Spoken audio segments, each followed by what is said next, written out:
All right. Let's read the passage first.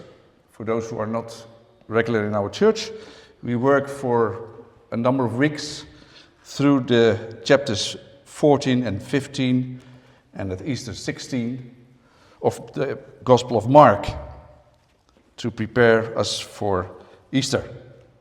So I suggest that we read now, it's quite a passage, that we read through chapter 14, verse 43 to 15, verse 15. Chapter 15, verse 1 to 15. Mark, we have it on screen. Yep. Just as he was speaking, Judas, one of the 12, appeared. With him was a crowd armed with swords and clubs, sent from the chief priests, the teachers of the law, and the elders. Now the betrayer had arranged a signal with them. "The one I kiss is the man. Arrest him and lead him away under guard." Going at once to Jesus, Judas said, "Rabbi," and kissed him. The men seized Jesus and arrested him. Then one of those standing near drew his sword and struck the servant of the high priest, cutting off his ear.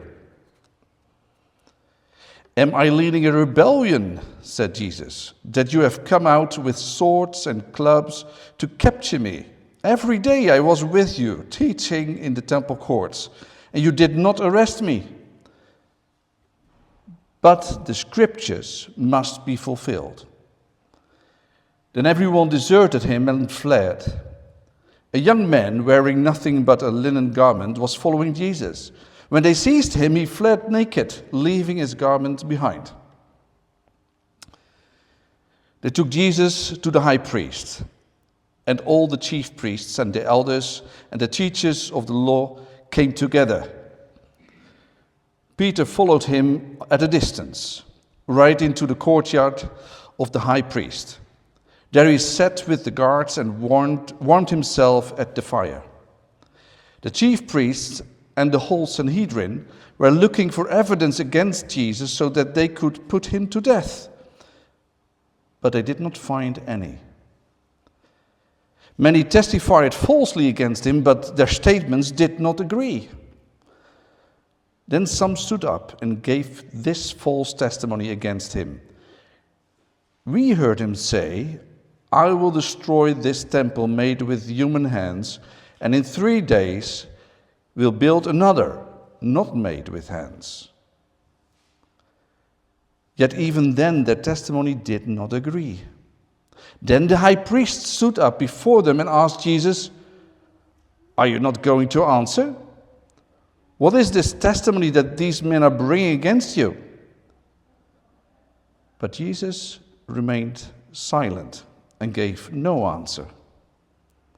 Again the high priest asked him, 'Are you the Messiah, the Son of the Blessed One?' 'I am,' said Jesus. 'And you will see the Son of Man sitting at the right hand of the Mighty One and coming on the clouds of heaven.' The high priest tore his clothes. 'Why do we need any more witnesses?' he asked. 'You have heard the blasphemy. What do you think?' And they all condemned him as worthy of death. Then some began to spit at him. They blindfolded him, struck him with their fists, and said, 'Prophesy!' And the guards took him and beat him. Very early in the morning, the chief priests with the elders, the teachers of the law, and the whole Sanhedrin made their plans. So they bound Jesus, led him away, and handed him over to Pilate. 'Are you the king of the Jews?' asked Pilate. 'You have said so,' Jesus replied. The chief priests accused him of many things. So again, Pilate asked him, 'Aren't you going to answer? See how many things they are accusing you of.' But Jesus still made no reply, and Pilate was amazed. Now it was the custom of the festival to release a prisoner whom the people requested. A man called Barabbas was in prison with the insurrectionists who had committed murder in the uprising. The crowd came up and asked Pilate to do for them what he usually did. "Do you want me to release to you the king of the Jews?" asked Pilate, knowing it was out of self-interest that the chief priests had handed Jesus over to him. But the chief priests stirred up the crowd and to have Pilate release Barabbas instead. "What shall I do then with the one you call the king of the Jews?" Pilate asked him, "Crucify him," they shouted. "Why? What crime has he committed?" asked Pilate. But they shouted all the louder, "Crucify him!" Wanting to satisfy the crowd, Pilate released Barabbas to them. He had Jesus flogged and handed him over to be crucified. For those who like to have a written script of the sermon, it's there in different languages, so choose one, and if you then are on your phone or you follow reading, of course, that is no offense, that's absolutely great. Right. Now, in 1912, a huge cruise ship sank, the Titanic. Most of you might know about the story. That was a huge disaster. But why was it a huge disaster? Well, many people were killed. Approximately 1,490 people is estimated. Is that the only reason? There was something else that troubled a lot of people. That was dramatic. What was that?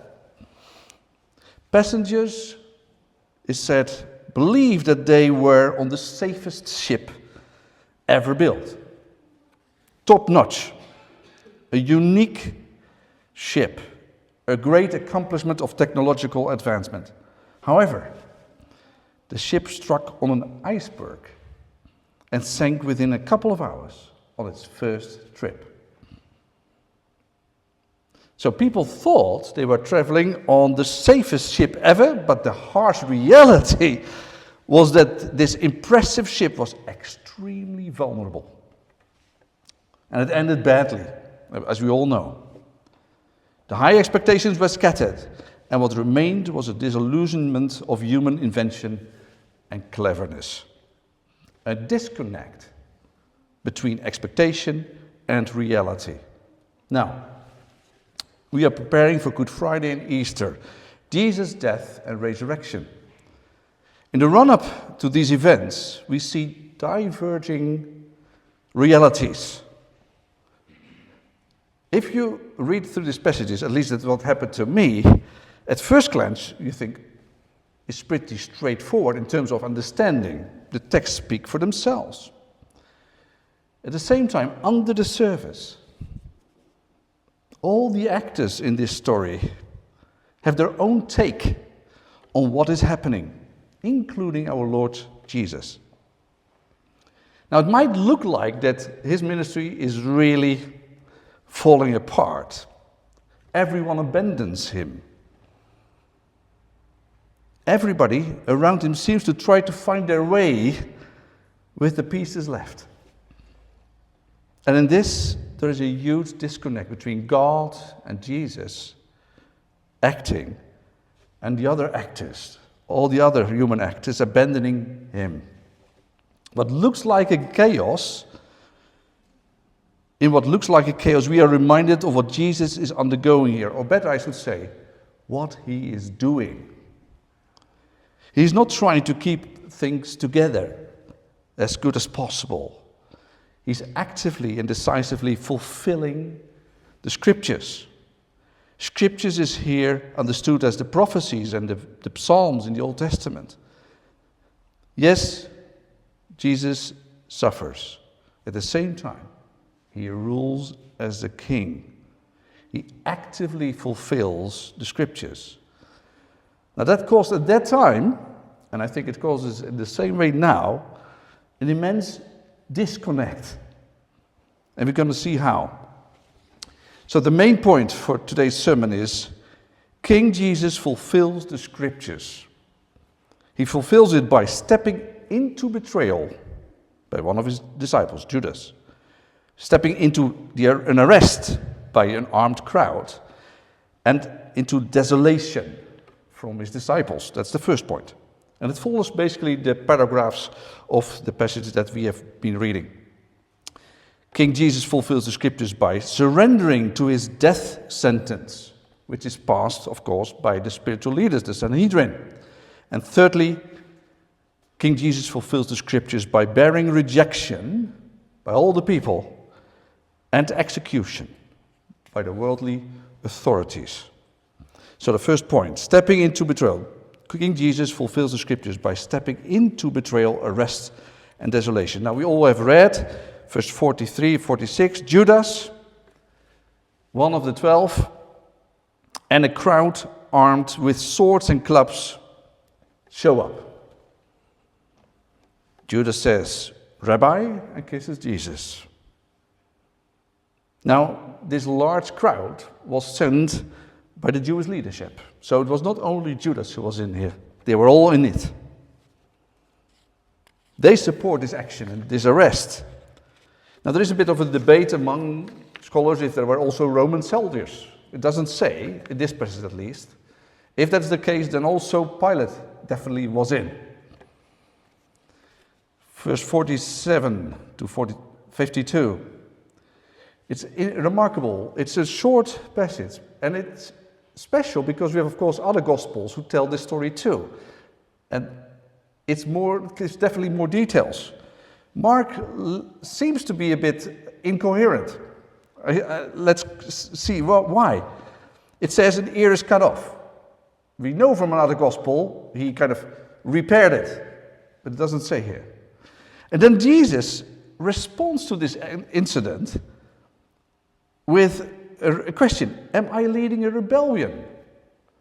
I say, this is a strange reaction. One of his disciples had just, full of courage, hit somebody's ear off. So why this question? And the disciples, you would say, if you were really fearful, this crowd comes to you, let's go. They didn't. They stayed. They did flee, ultimately. But let's see why and when. So Mark highlights really the positions of the different actors in this story. Of the spiritual leaders, as we already saw, and Judas, but also his own disciples. Initially, the disciples were willing, I think, to fight. Ready to fight, almost. And then they flee. When did they flee, though? When Jesus reacts that the arrest must take place according to the scriptures. Now, you almost hear the disciples thinking, panicking almost, are you kidding?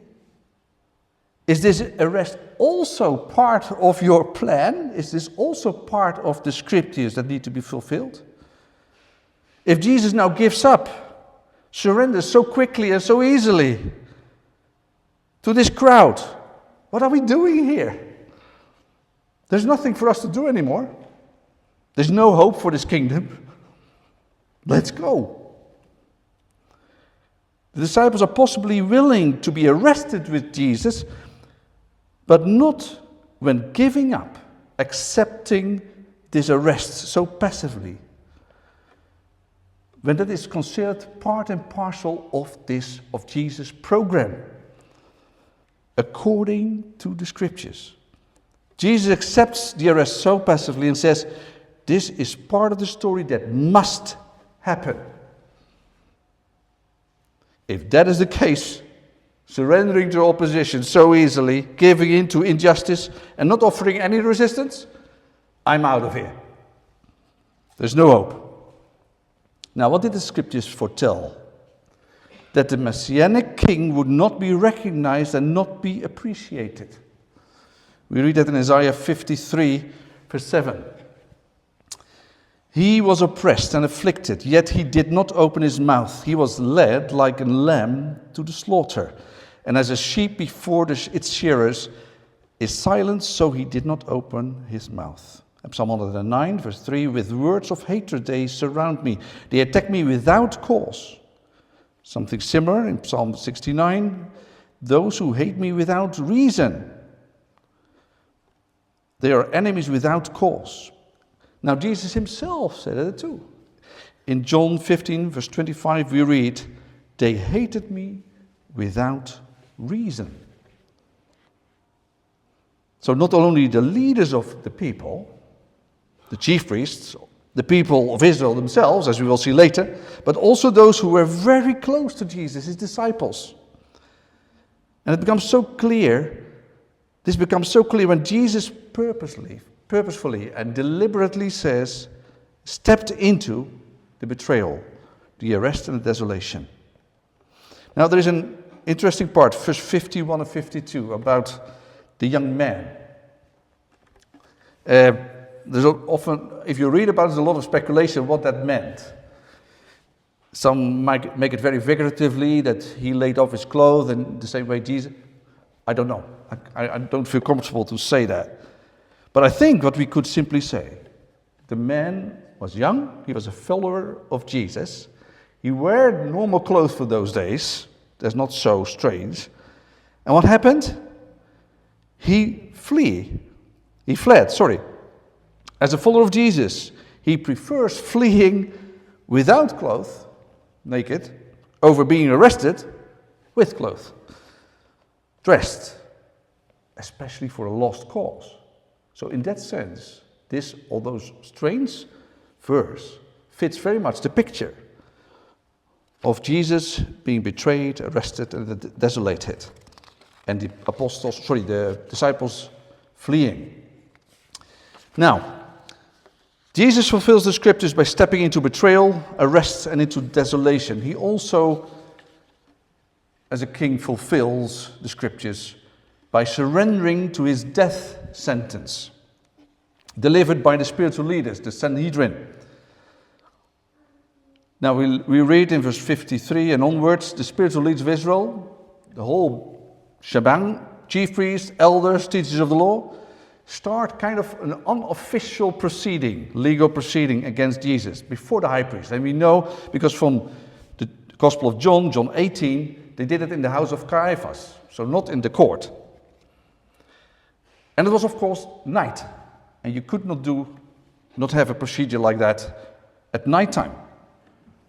What were they doing? It says they were looking for evidence against Jesus, but they don't have any. They were looking for a strong and convincing witness testimony.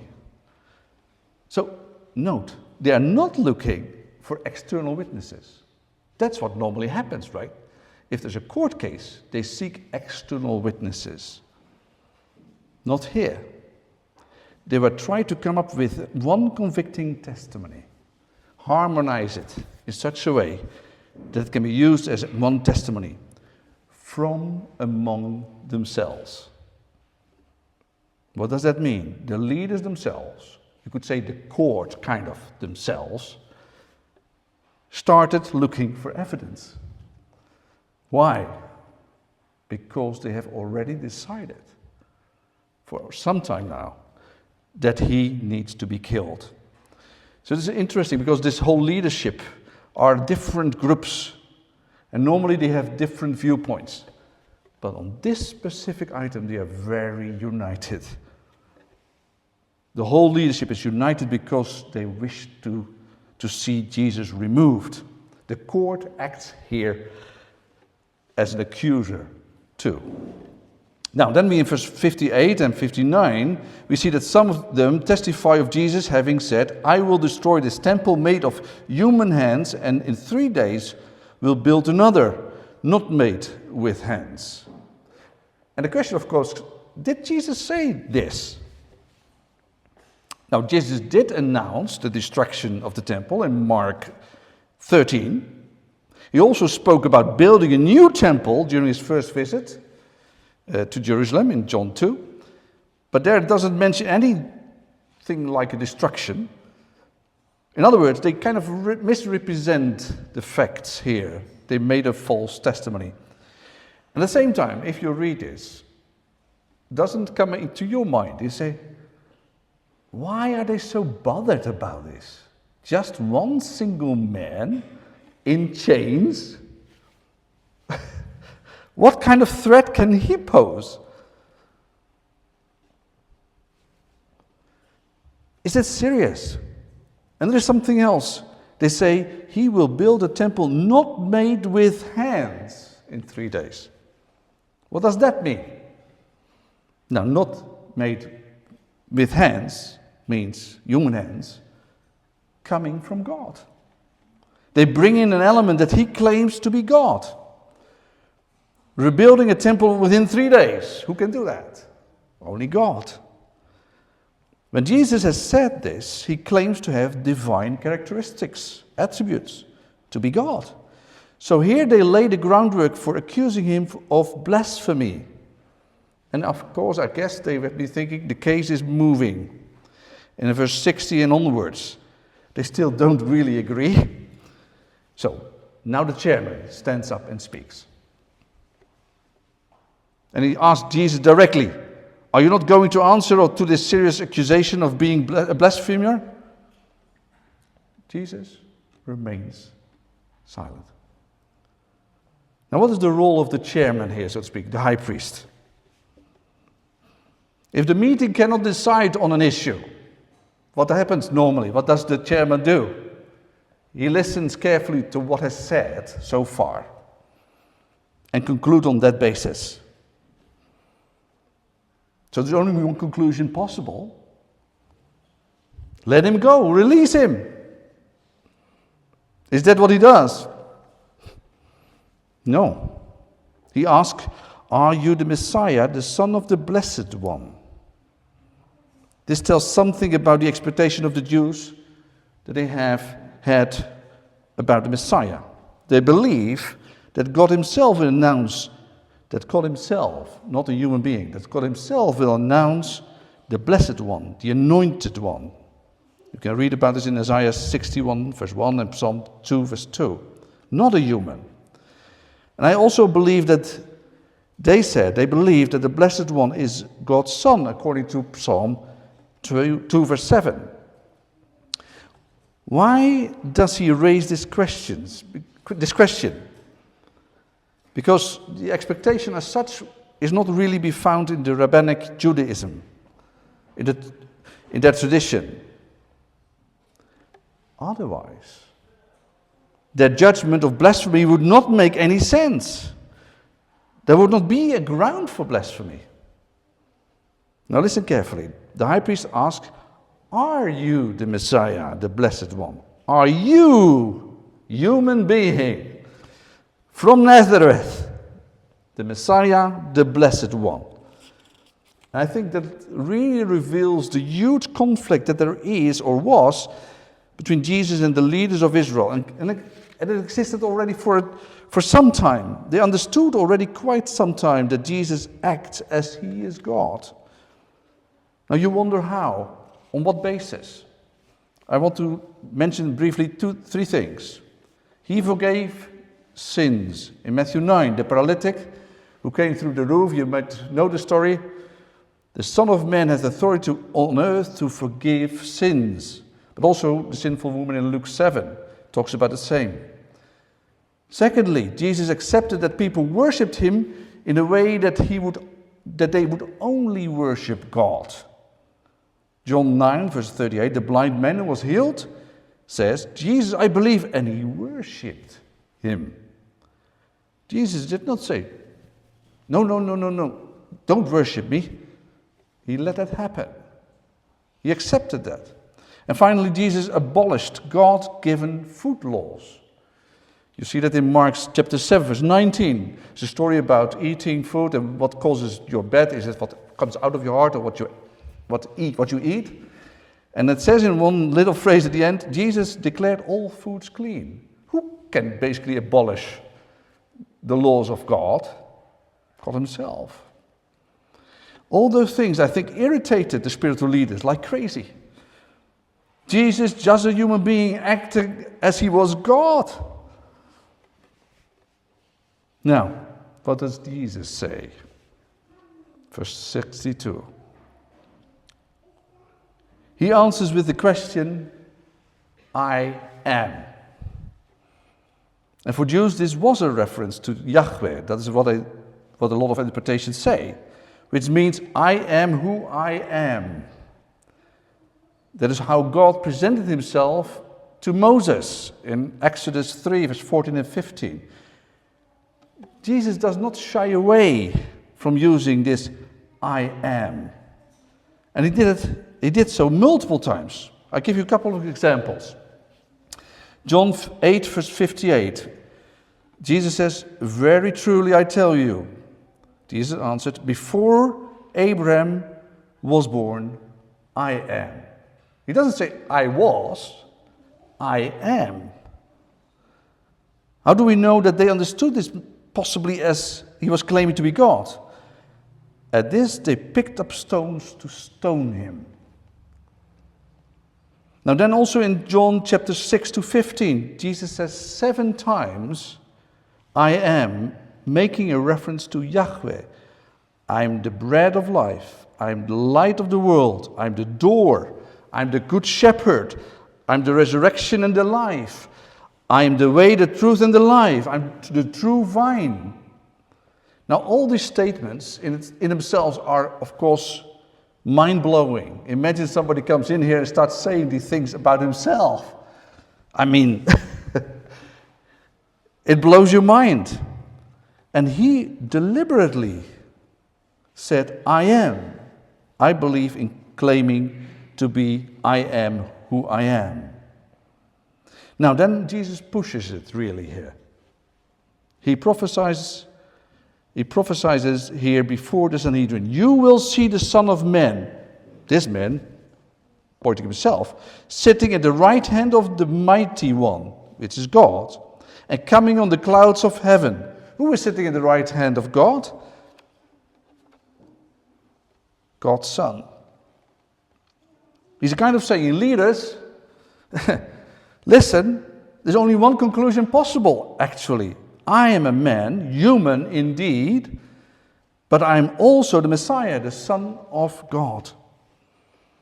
You will be able to kill the Son of Man, but the story is not over yet. You will see me again. The Son of Man will point out to be the Messiah, the Redeemer, the Son of God, about whom the Scriptures prophesied so many times. Now the Jewish leaders know that the Messiah will sit at God's right hand. Psalm 110, verse 1. And from Daniel 7, verse 13 and 14, they will know, or they have known, it says there, in my vision at night I looked, and there before me was one like a son of man, so a human being, coming with the clouds of heaven. He approached the Ancient of Days and was led into his presence. He was given authority, glory, and sovereign power. Who is given sovereign power? All nations and peoples of every language worshipped him. His dominion is an everlasting dominion that will not pass away, and his kingdom is one that will never be destroyed. Who is not just a son of man, he's not just a son of God, he is the Son of God. Now for 63 and 64, the high priest, does he buy it? No. He doesn't see Jesus as the Messiah. Now, he is not presiding this meeting as a kind of neutral chairman. He reveals his cards, right? His opinion. Jesus from Nazareth being the blessed one. And with drama he says, why do we need more witnesses? Now from John's Gospel we know that there was an unofficial session of the Sanhedrin at night, followed by an official and more binding session in the morning during daytime. Exactly as Jesus foretold in Mark 10 verse 33. "We are going up to Jerusalem," he said, "and the Son of Man will be delivered over to the chief priests and the teachers of the law. They will condemn him to death and will hand him over to the Gentiles." So Jesus is now, let's say, officially accused and sentenced to death by the Jewish leadership. He is bound to death. But they cannot execute him. Why not? Because, as I read, I didn't know, as the Jews were not authorized by the Romans to execute death penalties. Moreover, interesting detail, the Jewish law also required at least one night between passing the sentence and execution, which would mean that he would be executed on Sabbath. I think, is it out? Okay, I can continue. Try to be loud. Okay.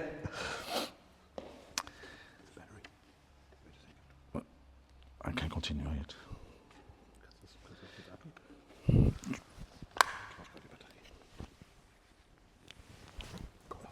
Yeah, it's fine. Yeah. Because they were not authorized by the Romans to execute death penalties. And then also the execution immediately the next day was not allowed according to their own rules. Now what does it show? The Jewish leaders operate within the borders of the law. Thank you. It's normal and a fully legal process. They are compliant with all the rules and regulations of the Romans and of the Jews. It's just humans, right? What a miscarriage of justice.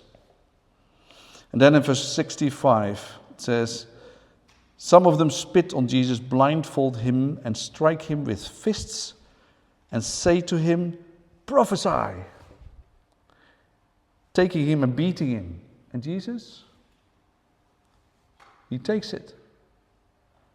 They don't realize, and I'm sure they would not have liked it, but they were actually fulfilling the scriptures by doing that. Isaiah 50 verse 5 and 6 says, it talks about the suffering servant. "I have not been rebellious, I have not turned away. I offered my back to those who beat me, my cheeks to those who pulled out my beard. I did not hide my face from mocking and spitting." King Jesus fulfills the scriptures, right? By stepping into betrayal and arrest and desolation. He also fulfills the scripture by surrendering to his death sentence, passed by the spiritual leaders. And finally, a bit shorter, King Jesus fulfills the scriptures by bearing the rejection of the people and the execution by worldly authorities. So in verse 15, verse 1, we read, "The Jewish leaders hand him over to Pilate." Now Mark is pretty brief compared to other Gospels. Again, also about the exchange between Pilate and the people. Other Gospels give many more details. Why? He didn't tell me, but I guess he wants to emphasize two things: the amazement of Pilate and the rejection of Jesus by the people. What about Pilate? Verse 2 to 5. Pilate says, "Are you the king of the Jews?" And some scholars say that's sarcasm, because king saw him. He didn't look like a king. Others say it's more amazement and lacking understanding. He knows something about the Jews, I guess, in terms of their rules and how they expected the Messiah, but at the same time, the people themselves were just talking against him. Now Jesus responds to Pilate when he says, right. He says the second question, "Are you the king of the Jews?" And then Jesus responds, "You have said so." Why didn't he simply say yes? We can understand it maybe when we read it slightly differently. Pilate's question, can such a bound man as you be the king of the Jews? And Jesus replies, it's exactly as you say.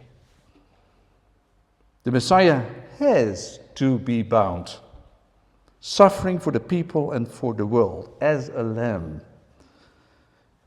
It was prophesied in Isaiah 53 about a suffering servant.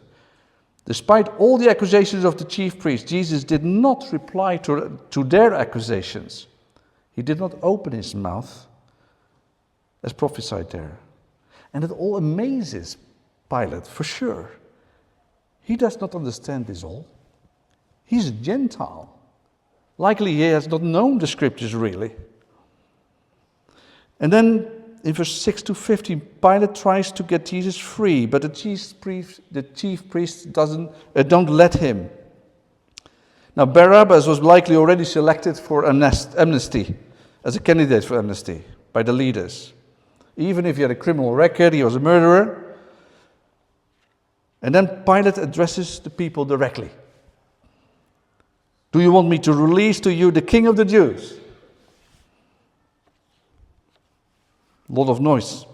Then he says the second time, when Pilate gets only a negative response, he says, what shall I do then with the one you call the king of the Jews?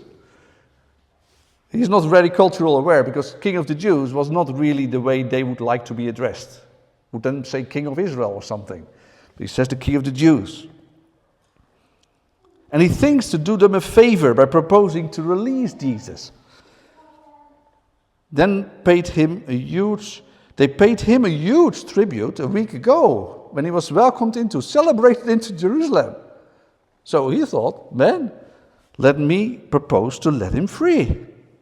And the people say, stirred up by their leaders, give us Barabbas. So Pilate's effort works really counterproductive here. Jesus was the man they welcomed into Jerusalem as a king. But why did that change their mind? They saw him as the king who would beat the Roman oppressor. And now, the representative of the Roman oppressor offers this king to be released. Jesus is a kind of presented to them by their arch-enemy, by the one they hated. The people had hoped that Jesus, their new hero, so to speak, would kick out the Roman oppressor from their land. And now he suffers under, or better, he surrenders to this oppressor. Such a king we don't want. Such a weakling, such a loser, who surrenders so easily. Releasing Jesus, thank you, but thank you. It looks like the people are so disappointed that their initial hope for change, their excitement about this king, takes a drastic turn into utter resentment. Crucify him, crucify him. And Pilate gives it another try. What did he do wrong? But there is no way, there's no wish for justice. It's just frustration and stubbornness. Crucify him. And then Pilate has decided to have him flogged. Now that's an interesting, like a study, sorry. It's a telling detail. Why? Pilate skips a normal legal process according to Roman law. He simply takes over the sentence, the death sentence of the Jewish leaders. He wants to do the people a favor. He gives in to the crowd, cowardly. He does not want to do a serious effort to protect Jesus. Basically, offering Jesus for amnesty was already an acknowledgement that he was guilty. There was no process before that. The other man, Barabbas, was a murderer, but Jesus wasn't. So Pilate cannot wash his hands in innocence.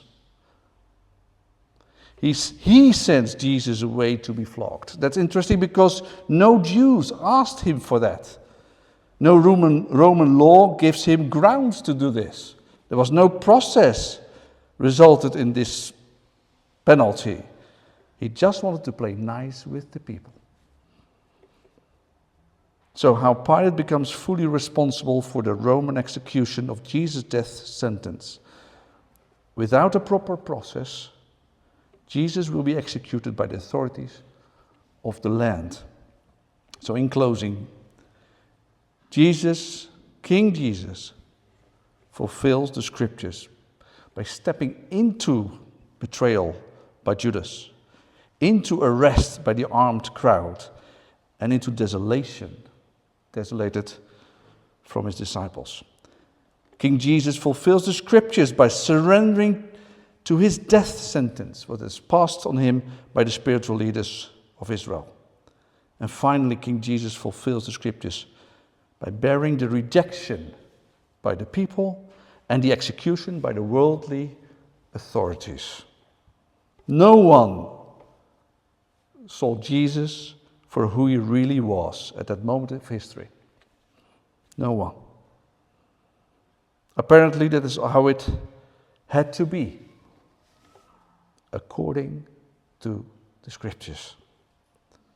Now, you might find it hard too to believe in him, to see in him God and human, as scriptures prophesied, as king, but at the same time as an innocent lamb, having divine power on one hand, but also suffering as a human, surrendering his life into the hands of power-driven leaders and a coward governor. One disconnect after the other. All actors and all people dropped out from following Jesus. He went alone. Why? He was disconnected from everybody, even from his Father at the end. Why? To connect people to God again. To free the way for his Father to adopt you and me as children into his family. And all who believe in him. To re-establish the relationship between God and people. And with the following stanza I would like to finish, that we will sing. This is our God, the servant King. He calls us now to follow him, to bring our lives as a daily offering of worship to the servant King. Amen.